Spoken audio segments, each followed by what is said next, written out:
What's the most offensive gift you've ever received? So my boyfriend at the time, Rick, and I had been dating for like 2 years. We were pretty serious, talking about moving in together, the whole thing. His family was super wealthy, like vacation homes in 3 countries wealthy, while my family was just regular middle class. His parents were always weirdly judgmental about my background, but whatever, I tried to ignore it. For context, Rick's family had this huge thing about family heirlooms. They had all these antiques and jewelry that had been passed down for generations, and they were always talking about their legacy and family traditions. Literally so pretentious, OMG. Anyway, Rick's sister Bella was getting married that summer, and his mom made this massive deal about giving her their grandmother's diamond earrings as a wedding gift. Fast forward to my birthday. Rick kept saying he had something really special planned. He was being all mysterious for weeks, telling me how his mom had helped him pick out something amazing for me. I was low-key excited because I thought maybe this meant his family was finally accepting me. The day comes and we're at this fancy dinner that I felt super awkward at because I was underdressed for. He gives me this little velvet box and I'm literally freaking out inside thinking it might be a ring or something. I open it and it's this old-looking brooch, like the kind only someone's great-grandmother would wear. It was this weird bird shape with these tiny stones that looked like they were about to fall out. Rick is sitting there beaming like he just gave me the moon. He goes on about how this brooch belonged to his great-aunt Mariana, who was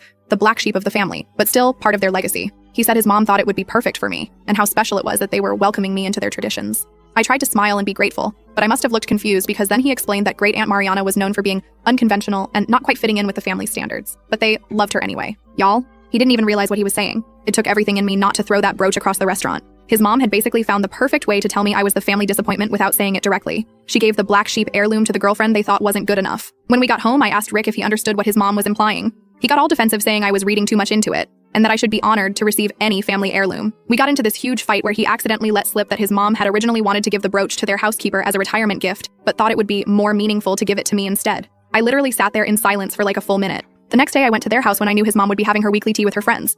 I walked in, put the brooch on the table in front of all of them and said, "I think this belongs with the family. I wouldn't want to break up the collection." The look on her face was priceless. Then I turned to her friends and said, "Did you know she was originally going to give this to their housekeeper?" I guess in her eyes we're in the same category. I broke up with Rick the next day. He kept trying to convince me I was overreacting and that the brooch was actually valuable. It wasn't. I had it appraised out of curiosity and it was worth maybe $50 max. The kicker? A year later, my friend Will told me Rick's mom had been telling people I stole from them when we broke up. When he asked what I supposedly took, she said, "Nothing important, just some costume jewelry we were going to throw away anyway."